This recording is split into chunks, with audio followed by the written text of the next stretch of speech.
this is an iHeart podcast. Guaranteed human. With no fees or minimums on checking accounts, it's no wonder that Capital One Bank Guy is so passionate about banking with Capital One. If he were here, he wouldn't just tell you about no fees or minimums. He'd also tell you about how Capital One cafes are open 7 days a week to assist with your banking needs. Yep, even on weekends. It's pretty much all he talks about, in a good way. What's in your wallet? Terms apply. See CapitalOne.com/bankguy. Capital One N.A., member FDIC. Hey, and welcome to The Short Stuff. I'm Josh. There's Chuck. There's Josh. Let's go. Key West, Florida. Dateline. Southernmost point of the United States.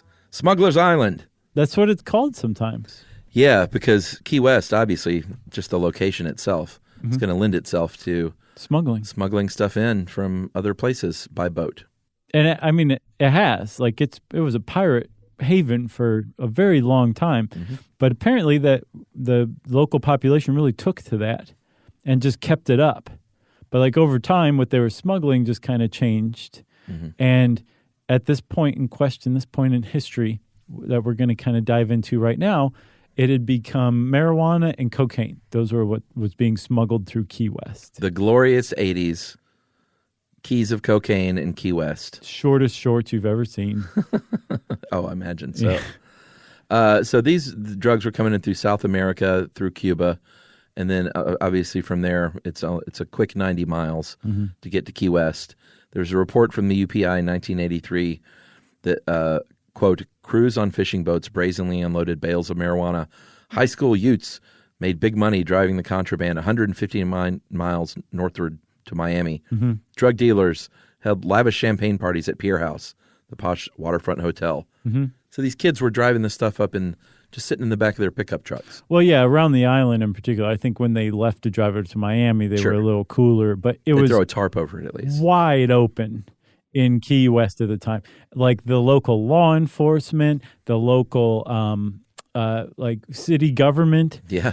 Everybody seemed to either be directly involved in smuggling or turning a blind eye to it, probably because they were getting kickbacks or whatever. Wasn't there a fire station that was shut down? Yeah, because so many firefighters were busted for marijuana smuggling. Wow. That they had to shut the thing down. And one of the fire chiefs was actually put in prison for it. Amazing. So by 1982 at the latest, if not earlier, the Reagan administration said, this totally contradicts what Nancy's saying. We're going to do something about this. And they set up the South Florida Task Force Against Crime, which doesn't really create any kind of good acronym, which I found a little disappointing. SFTF. You got to have some more vowels in there. Yeah. Come on, Ronnie.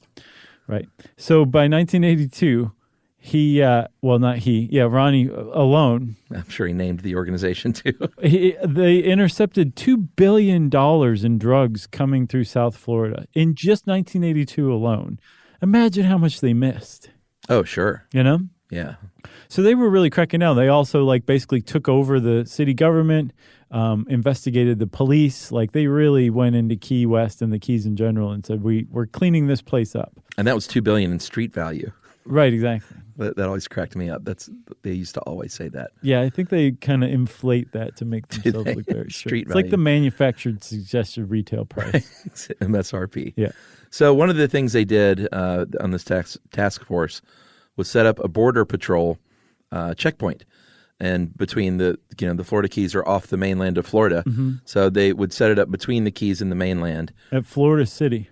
Yeah, just right there at Florida City on Highway 1, just south of that, and basically, effectively, what they did was shut off Key West from the rest of the United States. Yeah, that was the only way in and out. They raised the border up above the Keys and basically made the Keys like another country. Ostensibly, that's exactly what happened. And the Keys did not like this very much. Should we take a break? Oh, okay, sure.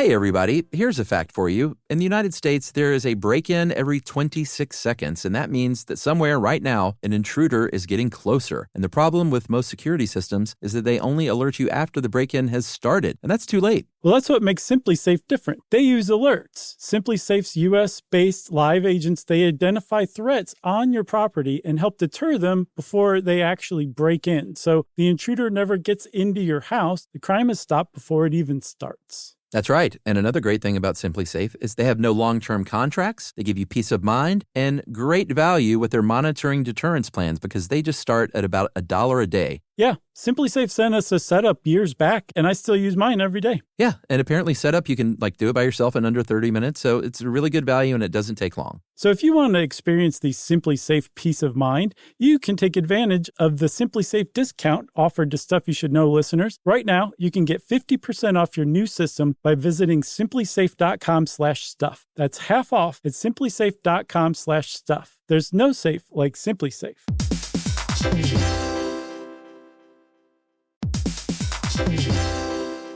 Work can be a little weird. One minute you're in a meeting that could have been an email. The next you're trying to decode corporate jargon that somehow means nothing. And don't even get us started on the quick sync that turns into a 45-minute deep dive. Yeah, well, the truth is figuring out your career isn't always straightforward. Whether you're trying to grow, pivot, or just stay relevant, it can feel like you're navigating it all on your own. Well, that's where LinkedIn comes in. That's right. LinkedIn can help you grow your career, helping you confidently navigate your path with insights, ideas, and inspiration from your professional community. You can stay up to date with the latest trends in your field, connect with people who get it, and discover opportunities tailored to your goals, your experience, and what actually matters to you. Whether you're looking for something new or just trying to grow where you are, LinkedIn gives you the tools and connections to move forward with confidence. Because LinkedIn is the network that works for you. Visit linkedin.com/knowstuff to learn more.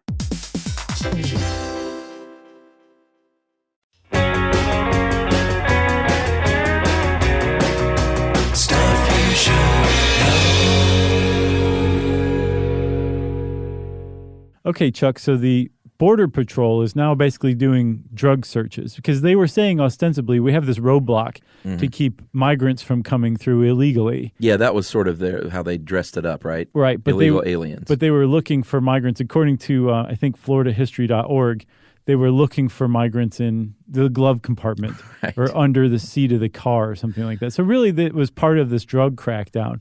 And I mean, that was bad enough that they were masquerading, one thing for another. But the effect that it was having was really negative on the Keys in general, and Key West in particular. Yeah, I mean, they rely a lot on tourism. You couldn't get in or out. There was a 17-mile traffic jam. Can you imagine? I thought it said 17 minutes at first. I was like, well, that's not that bad. I'd just be like, I just drive right into the ocean. Yeah, 17 miles? Are you kidding me? Yeah. So, hotels are empty. Restaurants are not doing any business. Bars are not doing any business. Right. Which was a big deal there.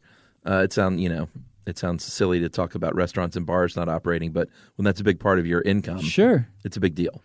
So they said, we've had enough. They got together and they filed an injunction against the U.S. Border Patrol. This was the people of the Keys, the governments of the Keys. Yeah. The community, the people at large said, we're doing this.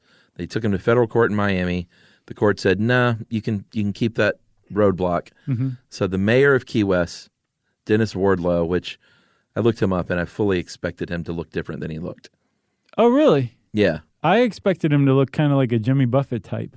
I did too, and he didn't. What does he look like? He looked sort of square. Did he look like the evil banker from It's a Wonderful Life? Because that's kind of the opposite of Jimmy Buffett. No, but I fully pictured like a guy in like a Hawaiian shirt and no shoes and long hair. But he looked square, huh? He looked a little square. That's fine. But it was 1982. He did that in short shorts. Okay, but a suit and tie. So the press is there. He leaves the courthouse after the defeat. And they said, what's going on? What are you going to do? And he says a very attention-grabbing, ear-grabbing thing. Tomorrow at noon, the Florida Keys will secede from the Union. So he had a sense of humor. He did, but he also had a lot of follow-through on his sense of humor. Oh, yeah. It wasn't just a joke. No, because the next day, people showed up to see what would happen. And at noon, he came out and he said, okay, first things first. The Key West is no longer a part of the United States. It's its own independent nation called the Conch Republic. Yes, a sovereign nation of the Fifth World. Yeah, and there's this really great Atlas Obscura article about the Conch Republic. And they describe the Fifth World as, the First World, Second World, Third World is the one everybody and we should say off. this is an outdated... Cold War thing. Yeah, exactly. Yeah, so the United States and its allies were First World. The Soviet Union and its allies were Second World. Unaligned countries or developing countries, Third World.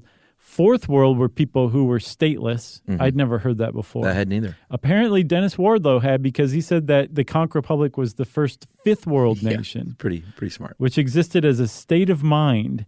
He said, we exist as a state of mind and aspire only to bring more warmth, humor, and respect to a planet we find in sore need of all three.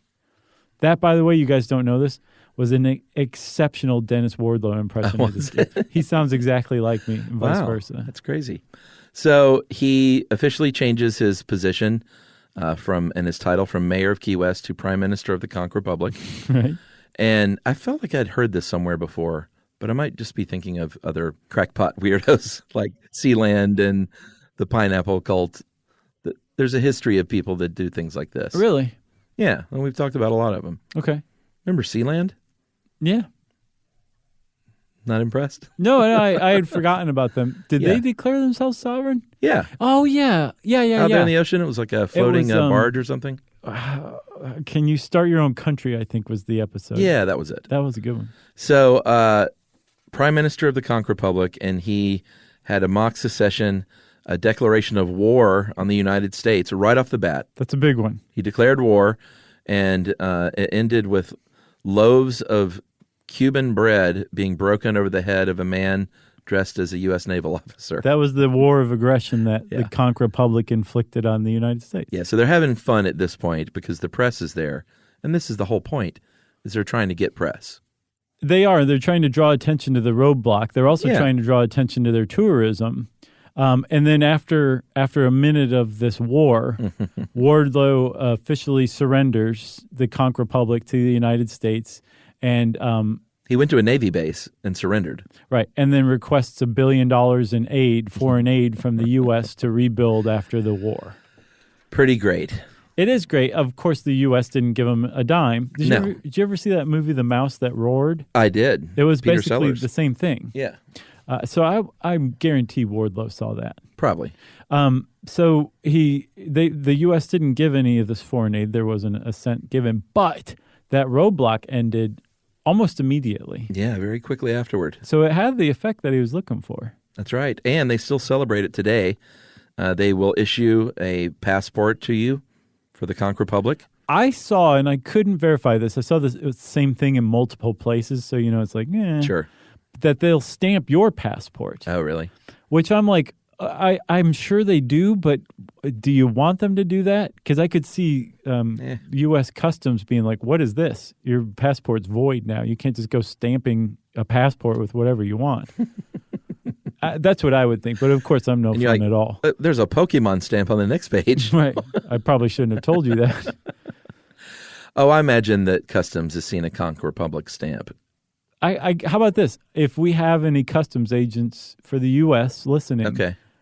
If you get your passport stamped with a Conch Republic or some other made-up stamp, Pokemon, whatever, does it what do you do? Invalidate your passport? Customs officers are famous for their sense of humor. Sure. They're just tickled by just about anything. So they also fly a flag with the motto, "We seceded where others failed." This is just... And then every April, they celebrate still. They're a little nutty down there in Key West. Well, they are island people. Yeah, they celebrate the independence of the Conch Republic still in April. Yeah, for 9 days. And I looked at... There was a guy Any chance named, to party down there. Sure. There was a guy named Peter Anderson who was the prime minister. No, I'm sorry.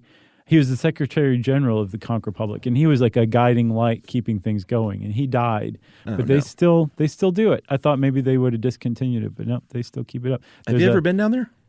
Yeah, I've never been to Key West. I did not realize they don't have beaches, and that's what we went there for. And we were kind of surprised. Is it just like little rocky islands? It is a rock. And, buddy, if you like to fish or scuba dive or drink, you're going to love it down there. If you go for beaches, you're going to be unpleasantly surprised. I like to drink.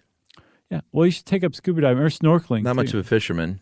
And Never it is scuba like dive. Fisherman's paradise there. It's one of the most otherworldly looking places I've ever been. It's like a rock coming out of like the ocean. An ocean so blue it doesn't even look real. Amazing. It's a neat place. And like there's a really crazy awesome like gay community there. I'm sure you've seen on CNN on New Year's Eve. That's right. And it's just a cool place. It's a neat place. But I like the Keys in general. Oh, one other thing. If you go down there, there is a museum. I think it's just called the Key West Museum. Mm-hmm. But it has... Hemingway or...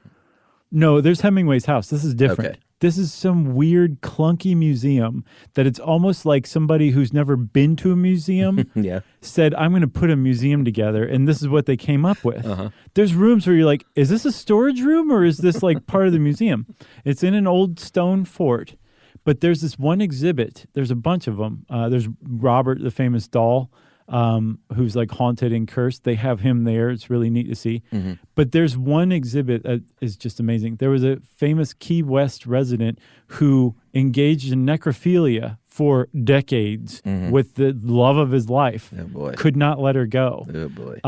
And there's like a whole thing on him there that's really neat. And they like redid this mannequin that he basically turned his wife into, trying to preserve her. Wow. It's definitely worth going to.